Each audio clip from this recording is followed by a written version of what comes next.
안녕하십니까. 해운대 문화원에서 아는 만큼 보이는 그림 감상을 강의하는 김경희입니다. 제1강에서는 그림 감상 에티켓에 대한 강의가 진행됩니다. 큰맘 먹고 미술관을 갔는데 도대체 그림을 알 수도 없고 어떻게 봐야 될지 모르는 사람을 위한 에티켓에 대한 강의가 진행될 것입니다. 이러한 강의를 통해서 그림을 좀 더 넓고 깊게 보는 방법을 배우게 될 것입니다. 그러다 보면 점점 그림이 저에게 다가오는 황홀한 순간을 느끼게 되지 않을까 하는 생각이 듭니다. 제1강 그림 감상 에티켓과 그림과 친해지고 그림을 넓고 깊게 보는 감상법에 대한 강의를 시작하겠습니다. 그림 감상 예절입니다. 저희가 미술관을 자주 가긴 하는데요. 저희가 이러한 에티켓을 모르고 가는 경우가 많습니다. 1번 사뿐사뿐한 걸음으로 걸어주세요 라고 하는 게 있습니다. 저희가 미술관에서 간혹은 누구를 만나서 이름을 부르기도 하고 반가워서 달려가기도 하는데 그러면 다른 분에게 굉장한 방해가 되죠. 그래서 미술관에서는 항상 조용한 걸음걸이로 그림을 그려주셔야 됩니다. 그리고 또 하나, 작품에 손을 대시면 안 됩니다. 작품은 눈으로만 보셔야 되고요. 아무리 재료가 궁금하고 도대체 이건 무엇일까라고 하는 궁금증이 들더라 하더라도 절대 손으로 만지면 안 되고 눈으로 보셔야 하고요. 그리고 재료가 궁금할 경우에는 옆에 명제표가 항상 그림 곁에는 붙어 있습니다. 그 명제표를 보시게 되면 그림의 재료, 그림의 연도, 그림의 치수 등이 상세히 적혀 있어요. 그걸 보시면 도움이 될 것이라고 생각이 듭니다. 미술관에 물을 들고 갔을 경우에 물을 쏟을 경우가 있습니다. 그러면 작품에 큰 손상을 입히게 됩니다. 그래서 물과 음료수는 절대 가지고 가시면 안 되십니다.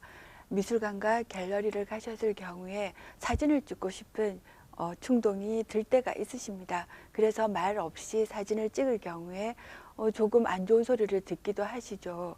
그래서 사진을 찍을 때는 꼭 관계자분에게 물어보고 의향을 여쭤보고 난 다음에 촬영이 가능합니다. 그리고 또 하나 키포인트는 촬영을 하실 때 절대 후레쉬를 하면 안 된다는 겁니다. 후레쉬를 켜서 촬영을 하게 되면 미술관에는 고급 미술이 많아요. 그랬을 경우에는 미술품에게 손상이 갈 수가 있기 때문에 절대 미술관과 갤러리에서는 후레쉬 촬영을 하지 않고 촬영이 가능한 곳에서만 촬영을 하셔야 됩니다. 아이들과 함께 가실 때 아이들의 손을 꼭 잡아 주셔야 되고요. 그리고 또 하나, 단체 관람객이 왔을 경우에는 꼭 단체 관람객들은 줄을 지어서 그림을 보셔야 됩니다. 간혹 몸이 불편하신 분들이 미술관을 관람하실 경우가 있습니다. 그럴 경우에는 저희가 조금 양보해서 먼저 불편한 사람들이 관람을 할 수 있도록 도움을 주는 것이 그림을 사랑하는 분들의 에티켓이 아닐까 하는 생각을 해봅니다. 간혹 많은 분들이 그림을 어디에서 봐야지 제일 잘 보일까요? 라고 물어보는 경우가 많습니다. 미술관과 갤러리를 가셨을 때 항상 아래에 바가 설치되어 있는 경우가 있고요. 또 간혹은 띠로 그림을 봐야 될 간격, 더 이상 다가오면 안 되는 것을 표시해 두고 있습니다. 그런데 저는 또 한 가지 팁을 알려드리고 싶어요.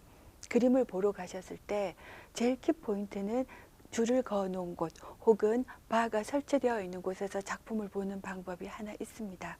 그리고 또 다른 방법 하나는 그렇게 가까운 곳에서 작품을 보셨다면 조금 뒤로 물러서셔서 작품을 보는 방법을 권해드립니다. 왜냐하면 미술품이라고 하는 것은 가까이 봤을 때의 느낌과 조금 떨어졌을 보셨을 때의 느낌은 굉장히 다릅니다. 멀리서 봤을 때는 정말 상세한 작품처럼 보일 수가 있는데 간혹은 가까이서 보면 추상화가 되어져서 보이는 것이 그림이기 때문에 이러한 가까이서도 보시고 멀리서 떨어져서 또 먼발치 시야를 넓게 하는 관점에서 보는 것이 더 좋지 않을까 하는 생각을 합니다. 그리고 또 하나 포인트가 있습니다. 저희가 자뇌와 우뇌가 담당하고 있는 영역이 달라요. 그래서 저희가 화살표대로 따라서 보는 방법도 있지만 간혹은 왼쪽에서 간혹은 오른쪽에서 작품을 본다고 하면 또 다른 작품으로 보이지 않을까 하는 생각을 해봅니다. 자, 그리고 마지막으로 제일 중요한 얘기를 드리고자 합니다. 그림 감상을 하셨는데 저희가 큰 배낭을 메고 가거나 그리고 짐을 들고 갈 경우가 있습니다. 그럴 경우에는 꼭 그림 로비에, 갤러리나 미술관 로비에는 그림을 보기 직전에 물건을, 소지품을 보관한 곳이 있습니다. 그곳에 소지품을 보관하시고 관람하는 것을 추천드리고요. 간혹 셀카봉을 이용하기도 하는데 외국 갤러리나 미술관에서는 절대 셀카봉을 사용하시면 큰 수치감을 느낄 정도의 저지를 당하는 경우가 많으실 거예요. 셀카봉을 찍는다고 쭉 손을 뻗어서 내미는 순간 작품을 건드릴 경우가 있습니다. 그러면 관계자분들이 달려와서 정말 안 된다는 큰 소리를 외치게 되실 거예요. 그래서 셀카봉 촬영은 꼭 취소를 해두시는 게, 하지 않는 것이 바람직한 감상법이 아닐까 하는 생각을 합니다. 많은 분들이 미술관에 큰맘 먹고 갔는데 도대체 내가 무엇을 봐야 되는지, 혹은 봤는데도 불구하고 이 그림을, 작품을 도저히 모르겠다 하시는 분들이 많습니다. 그랬을 경우에는 미술관에는 항상 리플렛이 있고요. 그리고 미술관에는 도슨트 설명이 있습니다. 그것을, 리플렛을 숙지하시고 보는 방법을 추천드립니다. 그리고 리플렛을 봤는데도 불구하고 작품이 이해되지 않을 경우에는 도슨트 예약을 하셔서 설명을 듣고 작품을 관람하시는 것이 훨씬 더 그림을 넓고 깊게 보는데 유용하게 도움이 되리라고 생각을 합니다. 그림에 관심은 많으나 엄두를 내지 못하는 사람들을 위해서 그림을 쉽고 재미있게 그림을 알아가는 이러한 강의를 통해서 편안하게 익숙한 작품으로 시작하는 친절한 이야기를 따라가다 보면 그림을 보는 것이 결코 어려운 것이 아니고 쉽다는 사실, 그리고 저희 곁에 그림이 가까이에서 저희 삶을 훨씬 더 풍요롭게 해준다는 것, 그리고 저희 삶이 훨씬 낭만이 샘솟을 것이라는 것을 알려드리고 싶습니다. 그림을 넓고 깊게 보는 방법을 강의를 하고 있는데요. 그렇다면 예술가들은 어떻게 전시를 하게 되고 어떤 예술 경로를 통해서 일반 관람객과 만나게 되는지 굉장히 궁금할 것이라고 생각이 되어집니다.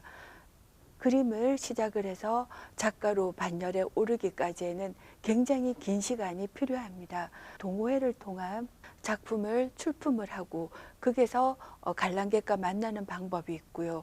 혹은 전시 갤러리를 통해서, 아트페어를 통해서, 미디어를 통해서, 혹은 평론가를 통해서 본인이 작품을 알리게 되고 예술가로 성장해 나가게 됩니다. 두 번째, 전시 공간의 종류에 대해서 궁금해 하시고 또 이러한 전시가 어떻게 관람객과 만나게 되는지 궁금하실 텐데요. 전시 공간의 종류에 대한 것을 말씀드리겠습니다. 첫 번째는 미술관을 통한 전시 방법입니다. 그리고 두 번째, 상업화랑, 그리고 대항공간, 아트센터, 공공장소 등에서 그림을 하시는 분들, 예술가들은 관람객과 만나게 됩니다. 미술관에서는 미술의 거래는 이루어지지 않는 곳입니다. 많은 전시와 연구가 행해지는 곳이고요. 상업화랑, 즉 저희가 익숙하게 만나게 되는 갤러리에서는 미술품의 판매와 그리고 관람객을 만나는 제일 중요한 장소가 되지 않을까 생각합니다. 요즘에 대한 공간으로는 북카페라든지 카페 공간, 그리고 공공장소에도 미술관 전시가 많이 되어지고 있는데 이러한 것을 통해서 조금 더 쉽게 그림과 관람객이 소통하는 장소가 되어지기도 합니다. 그렇다면 전시의 가치는 또 누가 평가할까요?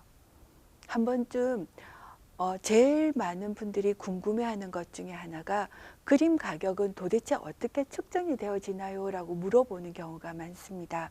그러한 것들이 전시의 가치와도 연결이 되어질 것입니다. 전시의 가치는 개인전을 몇 회를 했는가, 그리고 초대 개인전을 어느 곳에서 했는가가 본인의 미술품의 가치를 높게 평가하는 요인이 되어지고 있고요. 또 한편으로는 비평가의 글, 그리고 그 전시하고 있는 화랑의 큐레이터 등에 의해서 재평가되고 있습니다. 화랑에서 작품을 키우는 경우도 많고요. 전속 작가의 개념으로 작가의 성장을 돕는 갤러리들도 많아지고 있습니다. 그리고 협회에서 후원 기금을 마련하고 있는데 송혜소 미술상, 이인성 미술상, 이중섭 미술상 등 또 부산미술협회에서는 오늘의 작가상을 만들어서 부산 저변에 있는 작가들을 후원하는 그런 후원 기금들을 마련하고 있습니다. 네 번째, 아트페어는 무엇이고 또한 경매는 무엇일까요? 라고 물어보는 분들이 굉장히 많으십니다. 4월 9일부터 4월 11일까지 얼마 전 백스코에서 하락미술제를 했습니다. 그러한 것들이 대표적인 아트페어가 되어지고 있고요. 앞으로 5월 중순에는 아트부산이라고 하는 부산에서 하는 제일 큰 규모의 전시가 저희를 기다리고 있습니다. 또한 부산에서는 10월이 되어지면 부산미술협회에서 국제아트페어라고 하는 작가가 직접 참여하는 아트페어를 준비를 하고 있습니다. 한마디로 아트페어라고 하는 것은 화랑이 직접 참여를 해서 그림을 판매를 하고 그림을 보는 관람객들에게 알리게 되고요. 화랑 간의 정보를 교환하는 장소가 아트페어라고 생각을 하시면 됩니다.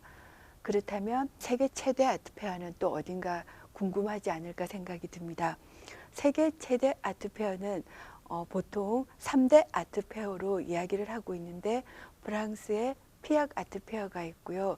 그리고 스위스의 아트바젤, 그리고 미국의 아트 시카고라고 해서 3대 아트페어가 있습니다. 특히 저희와 익숙한 곳이 스위스에서 개최를 하고 있는 아트바젤이 아닐까 생각을 합니다. 아트바젤은 유럽뿐만이 아니라 미국과 아시아 지역을 겨냥을 하고 있는데요. 3월에 홍콩에서 열리는 홍콩 바젤이 있고요. 그리고 6월에 스위스에서 열리는 아트 바젤, 그리고 12월에 마이애미에서 아트 바젤이 열리고 있습니다. 그렇다면 경매란 또 무엇일까요? 경매라고 하는 것은 한마디로 중고 그림을 사고 파는 시장이 경매입니다. 저희 한국에서는 K옥션과 서울옥션에서 경매가 이루어지고 있고요. 코로나 시기를 맞이해서 미술품에 대한 관심이 굉장히 높아졌습니다.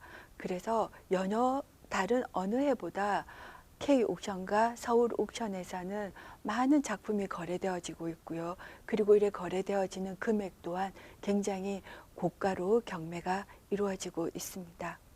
그렇다면 해외에서 제대로 작품이 많이 거래가 되어지는 중고시장이라고 할 수 있는 경매는 어디가 있을까요? 영국에서 이루어지고 있는 미술품과 골동품의 경매가 이루어지는 영국의 소더비 경매가 있고요. 그리고 뉴욕에서 이루어지는 크리스티 경매가 있습니다. 크리스티는 32개국 52개의 경매를 하는 곳을 마련해 두고 있는 아마 세계에서 최대의 규모가 아닐까 하는 생각을 합니다. 해외 소더비 경매, 크리스티 경매가 세계의 2대 경매 회사로서 지금 저희와 만나고 있습니다. 이것으로 제1강 아는 만큼 보이는 그림 감상 에티켓과 그림을 넓고 깊게 보는 방법에 대한 강의를 마치도록 하겠습니다. 제2강의에서는 화가들의 영원한 뮤즈에 대한 강의를 진행하도록 하겠습니다. 감사합니다.